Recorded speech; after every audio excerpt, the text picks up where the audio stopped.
Hello students, hello viewers, hello my dear friends, welcome to this video. और चूंकि मैंने आपको पहले ही बोला था कि जब हम वॉइस सीखेंगे तो ये कॉन्सेप्ट लगभग 3 वीडियोस तक चलने वाला है।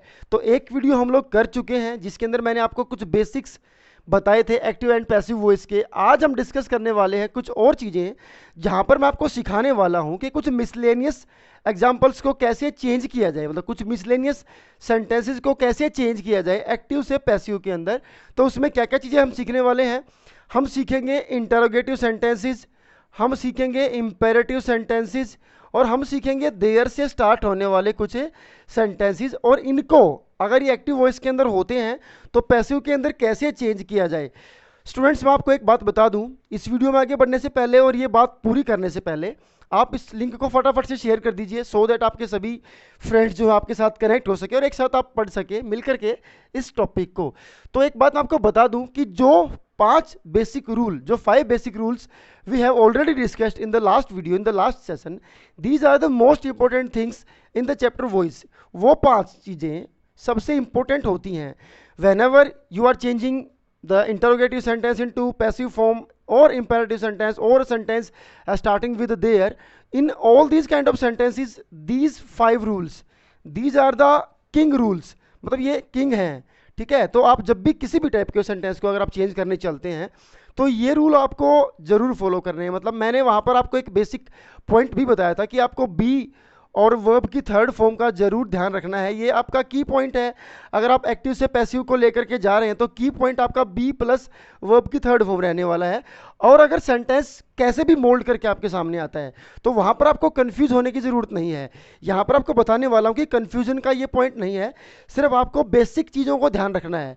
अगर बेसिक चीजें उसके अंदर चेंज हो चुकी हैं तो आप उस ऑप्शन को टिक कर सकते हैं जिस ऑप्शन के अंदर वो सभी बेसिक पॉइंट जो है वो आपको चेंज करे हुए मिलते हैं। तो उन्हीं 5 रूल्स के ऊपर जो है वो सारी चीजें यहां पर घूमती रहेंगी बार बार। तो सबसे पहले बात कर लेते हैं इंटरोगेटिव सेंटेंसेस की। तो इंटरोगेटिव सेंटेंस अगर हमारे सामने आता है तो हम क्या करेंगे। देखिए, इंटरोगेटिव सेंटेंस 2 तरीके से हुए, एक जो हेल्पिंग वर्ब से स्टार्ट हुए, एक जो WH फैमिली से स्टार्ट हुए। दोनों में आपको क्या करना है, उन्हीं 5 रूल्स के अकॉर्डिंग ही अपने सेंटेंस को चेंज करना है। तो मैं एक बड़ा सिंपल सा एग्जांपल यहां लेकर के चलता हूं। जैसे मैंने कहा when did you play football, when did you play football. देखने में लगा कि यहां तो सब्जेक्ट ऑब्जेक्ट को कैसे चेंज किया जाएगा, क्या किया जाएगा, क्या नहीं किया जाएगा। लेकिन यहां पर भी उन्हीं 5 रूल्स, उन 5 रूल्स के अंदर सबसे पहला रूल क्या था कि सब्जेक्ट और ऑब्जेक्ट की पोजीशंस को चेंज कर दिया जाए। मतलब कि फुटबॉल हमारा यहाँ पर ऑब्जेक्ट है, इसको सब्जेक्ट की पोजीशन पर लेकर आया जाए तो फुटबॉल सबसे आगे आएगा इस लिहाज से। ठीक है, उसके बाद दूसरे नंबर पर था कि जो भी हेल्पिंग वर्ब दी हुई हैं आपके एक्टिव सेंटेंस के अंदर उसको नोट कर लिया जाए पैसिव वॉइस बनाते हुए। और उसके अंदर से मैंने बोला था कि डू, डज और डिड को हम लोग काउंट नहीं करेंगे in the helping verb in the passive voice, उनको पैसिव वॉइस में लेकर के नहीं जाएंगे। और डू डज की जगह पे मैंने बताया था कि इज एम आर बी की फॉर्म के तौर पे इस्तेमाल होंगे, डिड की जगह पर जो है वो वोज यूज होगा। तो फिलहाल के लिए हमने सिर्फ अपने जो इंटरचेंज किया है उसी के ऊपर हम लोग फोकस करते हैं। तो हम लोगों ने इसको जो हमारा सब्जेक्ट था यू, इसको हम लोग पीछे लेकर गए, फुटबॉल ऑब्जेक्ट को आगे लेकर के आए। तो रूल नंबर 2 उसकी हेल्पिंग वर्ब को, यानी कि एक्टिव वॉइस की हेल्पिंग वर्ब को इस सेंटेंस के अंदर मीन्स के पैसिव वॉइस के अंदर जो लेकर के आना था वो रूल यहां पर काम नहीं करने वाला है। रूल नंबर 3 क्या कहता था कि बी की एक सही फॉर्म आप यूज कर लीजिए। तो बी की सही फॉर्म के लिए हमने देखा कि डिड प्लस वर्ब की फर्स्ट फॉर्म है, मतलब डिड प्लस वर्ब की फर्स्ट फॉर्म को सिंप्लीफाई करके अगर मैं बात करूं तो ये वर्ब की सेकंड फॉर्म कहलाती है। और वर्ब की सेकंड फॉर्म जिस सेंटेंस के अंदर आती है बी की फॉर्म के तौर पे वहां पर वॉज वर्ब का यूज होता है। अब हमने क्या देखा कि जब हम एक्टिव वॉइस सेंटेंस में थे तो डिड, वहां पर तो डिड हेल्पिंग वर्ब मानी जाएगी, भले ही वो पैसिव वॉइस के अंदर यूज नहीं होगी, लेकिन डिड एक्टिव वॉइस के अंदर हेल्पिंग वर्ब है। तो डिड की जो लोकेशन थी वो सब्जेक्ट से जो है वो पहले थी। सब्जेक्ट से पहले होने की वजह से जब आप उसको पैसिव वॉइस के अंदर लिखेंगे उसकी जगह पर जो भी चीज़ें हम लोग लिखेंगे, मान लीजिए यहाँ पर इसको हमने वॉज में कन्वर्ट करना है, वर्ब में कन्वर्ट करना है, तो ये वॉज और वर्ब जहाँ पर भी आएगा पैसिव वॉइस के अंदर उसकी लोकेशन उस जगह के ठीक पहले होगी जहाँ पर आपका सब्जेक्ट था। तो सब्जेक्ट की जगह पर हमने लिखा है फुटबॉल को, सब्जेक्ट की जगह पर हमने क्या यूज़ किया, फुटबॉल। तो अगर वॉज मैं यहाँ पर लगाऊँ तो वॉज ऑब्वियसली फिर इस फुटबॉल से पहले आएगा, मीन्स के इसकी पोजीशन जो भी एक्टिव वॉइस के अंदर थी, पैसिव वॉइस के अंदर इसकी जगह पर जो भी आएगा उसकी पोजीशन भी सेम टू सेम रहेगी।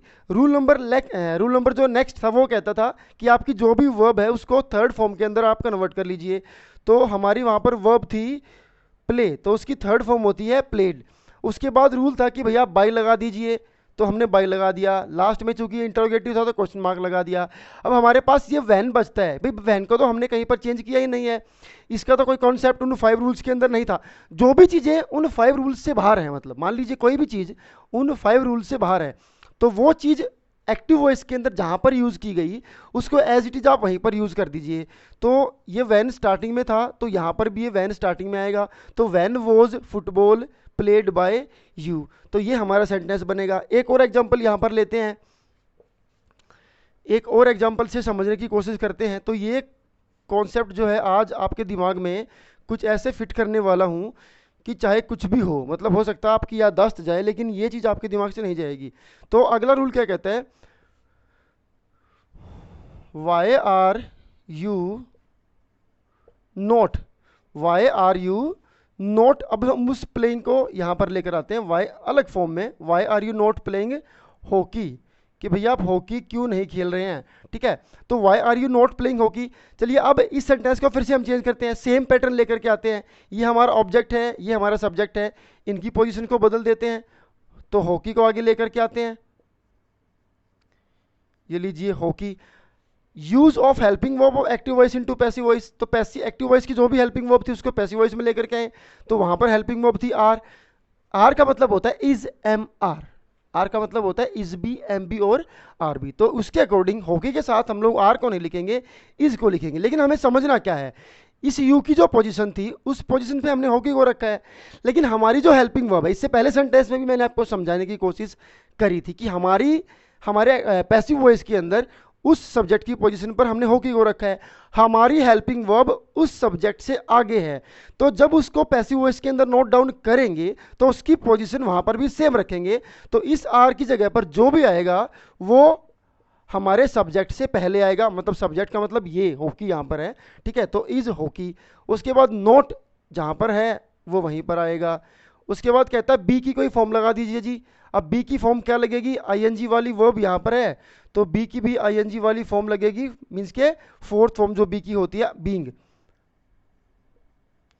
उसके बाद वर्ब की अपनी जो भी वर्ब है एक्टिव वॉइस के अंदर उसको पैसिव वॉइस में जाते हुए वर्ब की थर्ड फॉर्म में कन्वर्ट कर देंगे। उसके बाद हम लोग बाई को यूज करेंगे, उसके बाद हम लोग यूज करेंगे सब्जेक्ट को, जो हमारा सब्जेक्ट था एक्टिव वॉइस के अंदर वो यू था। अब फिर से हमारे पास क्या बचता है, वाई बचता है। तो ये भी चीज़ उन 5 रूल से बाहर होती है, तो इसको हम जहाँ ये जो भी इसकी पोजीशन है वहीं पर इसको छोड़ देंगे और ये सेंटेंस हमारा जो है वो कन्वर्ट हो जाएगा इस तरीके से। तो आई होप कि ये आपको समझ में आया होगा। जो चीज़ को जैसे चेंज करते हैं वैसे चेंज करना है, जो भी एक्स्ट्रा चीज़ें बचती हैं उनको उनकी जगह पर छोड़ दीजिए, आपका सेंटेंस एक्टिव से पैसिव वॉइस में निकल करके सामने आएगा। उसके बाद एक इसमें अलग टाइप का हमारा कॉन्सेप्ट रहता है, जिन सेंटेंसेज में हु को यूज करते हैं। हु इज, सॉरी मान लीजिए कोई दूसरा सेंटेंस हम लोग यूज कर लेते हैं, who broke this cup, who broke this cup. तो यहां पर क्या करना है, यहां पर हमारे पास सब्जेक्ट की जगह पर हु है, मतलब हु का मतलब होता है कौन, यानी कि जिसने काम किया होगा, मोहन सोहन जिसने भी काम किया होगा उसके नाम का हमने यहाँ पर हु को यूज कर लिया है। तो सबसे पहला जो रूल क्या कहता है, सब्जेक्ट और ऑब्जेक्ट का इंटरचेंज कर लीजिए। हु वाले सेंटेंसेस में हु हमेशा सब्जेक्ट के तौर पर कंसीडर किया जाता है, तो हु हमारा जाएगा पीछे। जैसे आई का मी बनता है तो हु का बनता है हुम, हु का बनता है हुम। और दिस कप हमारा ऑब्जेक्ट था, उसको सब्जेक्ट की पोजीशन पर लेकर के आएंगे, तो दिस कप, दिस कप, ठीक है। तो दिस कप हमारा सब्जेक्ट के पोजीशन पर आएगा, हुम को हम लोग ऑब्जेक्ट बना देंगे। उसके बाद रूल क्या कहता है, सेकंड नंबर पे जो भी हेल्पिंग वर्ब है आपके सेंटेंस के अंदर उसको आप नोट डाउन कर लीजिए। चलिए हमने कर लिया। उसके बाद अगला रूल क्या कहता है कि बी की सही फॉर्म का आपको यूज़ करना है। अब हेल्पिंग वर्ब तो हमारे पास थी नहीं, तो बी की फॉर्म के तौर पे हमने देखा कि यहाँ पर वर्ब की सेकंड फॉर्म है, वर्ब की सेकंड फॉर्म है, तो फिर ऑब्वियसली हमारे पास जो ऑप्शन रहेगी बी की फॉर्म के तौर पर यूज़ करने के लिए वो रहेगी वाज या फिर वर। तो दिस कप के लिए हम लोग यूज़ करेंगे वोज को, तो हम लोगों ने यहाँ पर यूज़ किया वोज को, दिस कप वोज। उसके बाद जो भी हमारी फॉर्म थी वर्ब की उसको थर्ड फॉर्म में कन्वर्ट करेंगे, ब्रोकन और बाई। तो this cup was broken by हुम, ये तो हुआ इसका एक आइडियल सा सेंटेंस जो हमने बना दिया। अब चूंकि ये हमारा सेंटेंस इंटरोगेटिव सेंटेंस था, तो ऑब्वियसली हम लोग इसकी सेंस को फ्रेंड्स नहीं बदल सकते। इंटरोगेटिव सेंटेंस को we have to keep our sentence, if our sentence in active voice is interrogative then in passive voice also we have to keep this sensitivity. इसको हमने इसी सेंस में रखना है, इसको हम चेंज नहीं कर सकते। तो बाई हुम जो यहाँ पर ये हमारा पॉइंट है, इसको यहाँ से उठा करके हम आगे लेकर के आएंगे और हमारा सेंटेंस कुछ इस तरीके से बन जाएगा। यहाँ से बाई हुम हटेगा और इसको यूज करेंगे आगे की तरफ, और सेंटेंस क्या बनेगा, by whom this cup was a broken. और बाई तो यूज होगा ही होगा, क्योंकि जाहिर सी बात है सब्जेक्ट से पहले हम लोग बाई यूज करेंगे। तो हु से जब हुम बनाया गया और हुम ने कहा भैया मैं तो आगे ही जाऊंगा, तो फिर बाई ने भी कहा कि मुझे आपके साथ ही रहना है, तो बाई हुम यहाँ पर इसको आगे लेकर के आए और सेंटेंस हमारा बना by whom this cup was a broken. So this is the type of sentence where we have to convert who into whom. तो ये तो थे हमारे इंटरोगेटिव सेंटेंस। अगर हेल्पिंग वर्ब वाले सेंटेंस की बात करें तो वो तो बहुत ज़्यादा इजी होते हैं, मतलब वहाँ पर तो आपको कुछ ऐसा खास करना ही नहीं है। जैसे are you writing a book, are you writing a book, यहाँ तो उन्हीं 5 रूल्स को फॉलो करना है। अब बुक आगे आएगा, लीजिए, ठीक है, ये रूल नंबर 1 हुआ। उसके बाद जो भी हेल्पिंग वर्ब दी हुई है उसको यूज कर लेंगे। यहाँ पर हेल्पिंग वर्ब थी आर, ए बुक के साथ आर नहीं आएगा, इज आएगा। बस आपको ध्यान रखना है कि हमने इसकी जगह पर ए बुक लिखा है। अब इससे पहले हमारी हेल्पिंग वर्ब थी, मतलब पहले नंबर पे थी, तो जाहिर सी बात है जब पैसिव वॉइस में लेकर के जाएंगे तो जो जहाँ था उसको बदलना नहीं है। इससे पहले सेंटेंस में हमने देखा हु को हम लोगों ने बाई हुम में कन्वर्ट किया, लेकिन जहाँ पर हु था बाई हुम को भी वहीं पर लेकर के आए, भले ही वो सब्जेक्ट के पॉइंट पर था। तो आर की जगह पे हम लोग यहाँ पर यूज करेंगे इज, तो is a book, are you का क्या बन गया, इज ए बुक। उसके बाद बी की फॉर्म के तौर पर बीइंग यहाँ पर आएगा, एनजी वाली फॉर्म है, तो यहाँ पर हम लोगों ने यूज किया बीइंग। तो is a book being, verb की थर्ड फॉर्म में चेंज करेंगे अपनी वर्ब को, रिटर्न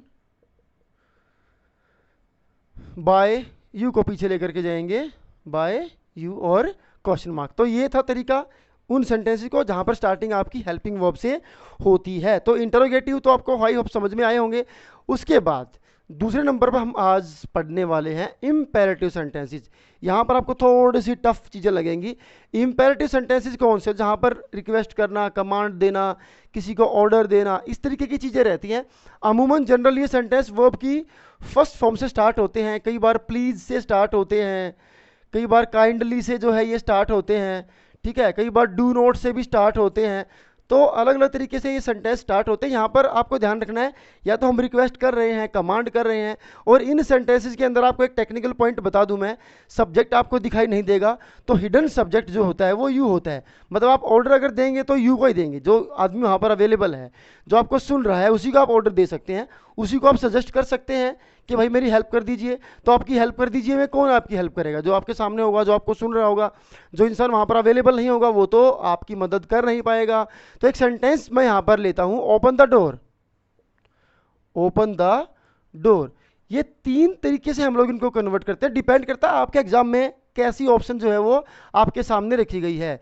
ओपन द डोर, इसको फॉर्मुलेट करने के लिए 3 अलग अलग तरीके हैं मेरे पास। हर एग्जाम के अंदर कोई भी इनमें से ऑप्शन अगर आती है तो आपको तीनों तरीके जो है वो पता होने जरूरी हैं।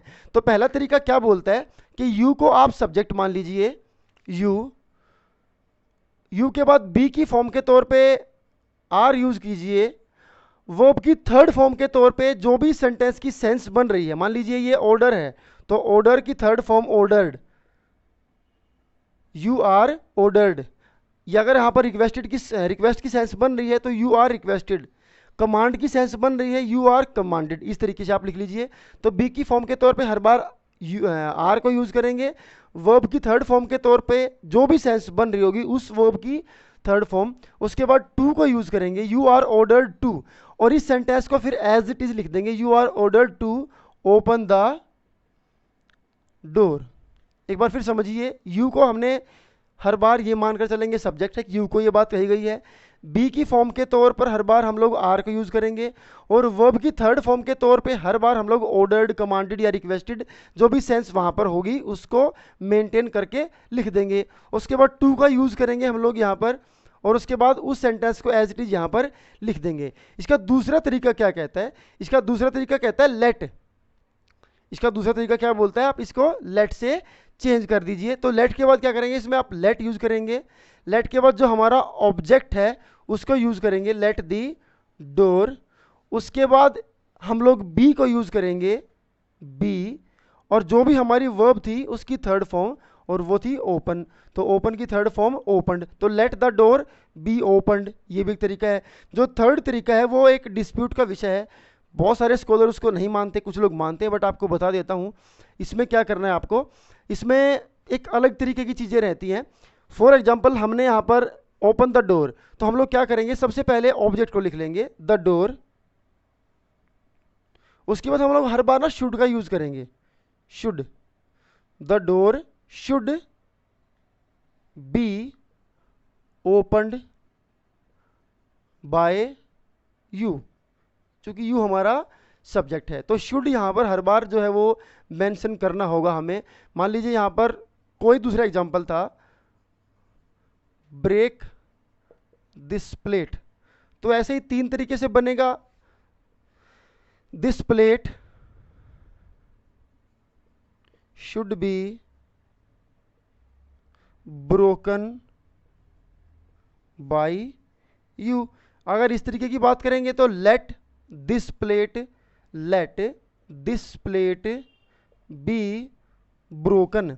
ऊपर वाले तरीके के हिसाब से बात करेंगे, you are ordered to break this plate. तो ये थे इंपेरेटिव सेंटेंसेस। अब इसी में एक और टाइप के सेंटेंस आपको बता रहा हूं जहां पर आपको देयर से सेंटेंस स्टार्ट करना है, जैसे कि देयर इज। इन तीनों में से कोई भी तरीका अगर आपको एग्जाम के अंदर सूट करता है तो आप उसको यूज कर सकते हैं, लेकिन जो लेट वाला तरीका रहता है वो सबसे ज़्यादा एफिशिएंट है। मतलब ज़्यादातर एग्जाम्स में जो है वो लेट से आपको ऑप्शन दी जाती हैं, उससे आप जो है अपने सेंटेंसेस को करने की कोशिश करें। तो उसका फॉर्मूला क्या रहेगा? लेट रहेगा प्लस जो भी सेंटेंस का आपका ऑब्जेक्ट था, उसके बाद आप बी को यूज करेंगे, देन जो भी वर्ब वहां पर थी उसकी थर्ड फॉर्म को यूज करेंगे। अभी अगले जो सेंटेंस है वो है देयर से स्टार्ट होने वाले sentences. There is nothing to eat, ये खाने के लिए कुछ नहीं है। तो ऐसे सेंटेंस में क्या करना है? देयर को देयर रखेंगे, देयर जो भी हेल्पिंग वर्ब है उसको उतार लेंगे, देयर इज नथिंग टू। यहां तक का सेंटेंस सेम लेकर के चलेंगे, सिर्फ इस सेंटेंस को यानी कि इस वर्ब को, सॉरी, जो भी वर्ब हमारी है उसको बी प्लस थर्ड फॉर्म बना करके लिख देंगे, eaten. There is nothing to be eaten. मान लीजिए घर में कुछ थोड़ा फोड़ी करने के लिए नहीं है, there is nothing to break, ठीक है। तो देयर इज नथिंग टू को यहीं रखेंगे, देयर इज नथिंग टू। उसके बाद ब्रेक को बी ब्रोकन में कन्वर्ट कर देंगे और आपका सेंटेंस रेडी है एग्जाम के लिए। तो ये थे कुछ अलग टाइप के सेंटेंस जो नॉर्मली कम देखने को मिलते हैं, जो उन 5 रूल्स में आपको लगता है कि शायद नहीं आते होंगे, लेकिन मैं कहता हूँ आते हैं। हर बार आपको बी प्लस वर्ब की थर्ड फॉर्म से ही पैसिव वॉइस बनाना है, तो उनसे बाहर तो कुछ होगा नहीं, ठीक है। पैर तो जमीन पर ही रहने हैं, आप चाहे कुछ भी कर लीजिए। तो इसके बाद अगली जो वीडियो रहेगी उसके अंदर मैं डायरेक्ट आपके साथ कुछ ऐसे क्वेश्चन डिस्कस करने वाला हूं जो एग्जाम्स के अंदर रिपीट होते रहे अलग अलग कॉम्पिटिटिव एग्जाम्स के अंदर।